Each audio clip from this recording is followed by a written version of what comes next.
Rico, if I may present something to you, we have a bit of breaking news. You tell me something or nothing here, and I openly admit I'm usually pretty decisive.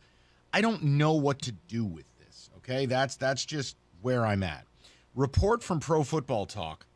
NFL agent, Lions held sham interview with Terrell Austin before hiring Matt Patricia. The agent for Steelers DB coach Terrell Austin, former Lion DC, and at one point was very highly thought of. Many of you called in saying they should make him the coach, okay? Well, his agent, Eric Metz, told the AP Bob Quinn had already decided on Patricia before the interview with Austin, who had been the team's DC for 4 years, and before the interview took place. Quote, Bob Quinn knew he was hiring Matt Patricia and used Terrell to comply with the Rooney Rule. It didn't work out well for the Lions. Never should have fired Jim Caldwell. All right, well, that's a little bit of salt right there. Let's move forward.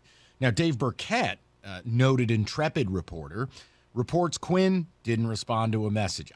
Can anyone find Bob Quinn? Like, is anyone going to exhume that body?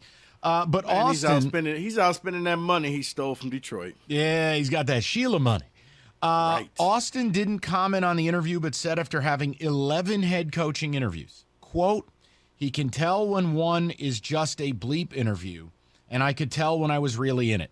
He said it's difficult to go into an interview with the impression that you are, quote, fighting an uphill battle, and said he thinks that something needs to change in the future. All right, so before I just give this to Rico and go something or nothing, there's my biggest problem.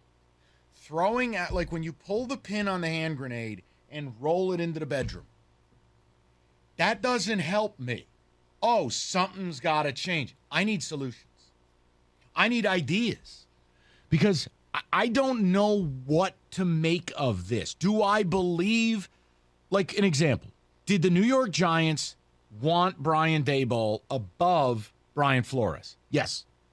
When you hire guys who work together, much like Quinn and Patricia, it is no surprise that they are going to hire those people.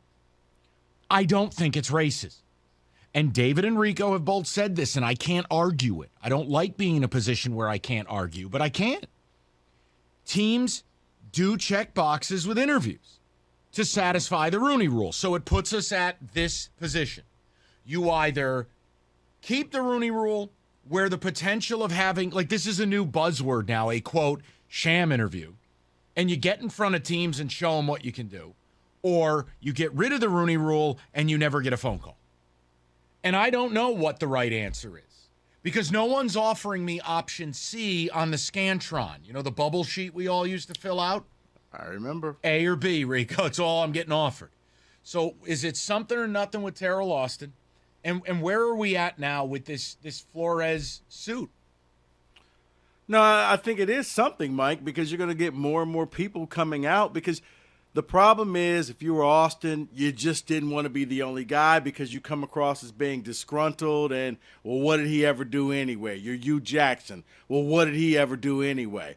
But when you start getting more and more people like, yeah, this happened to me too, that's when all of a sudden you start to see the problem. I mean, with all of these people, yeah, I mean, it's like, I mean, honestly, I think the Lions just paid the fine when it came to Dan Campbell. They just said he's our guy and we don't care. That's it. We're not even going to do the sham interview. Well, here's the other thing. Rooney Rule's been around for what, 18 years? Does that sound about right? It's got to be the better part of 2 decades. So here's my point. This idea that you're going on interviews when you don't have a chance to get the job, there have been literally probably hundreds of these. So am I now to believe that this is some form of racist act? No. I think teams are trying to comply because they don't want to be the Lions when they hired Mariucci and just said, F it, we know we're bringing Millen and Mooch here. We're not going to do the Rooney thing. So what are you left with? If you don't obey it, you get crushed. And if you do, you get crushed. Right. Well, that's why I said just get rid of it and you don't have the sham interviews. So therefore, Mike, if you bring in a minority candidate, you actually think that guy has a chance because you're not doing it for optics. You're not doing it because you're forced to do it. You're doing it because he's on your short list of guys who you think could be your coach. Now, I understand if you take that away, right, it's probably going to happen a lot less. but at least the interviews will be genuine.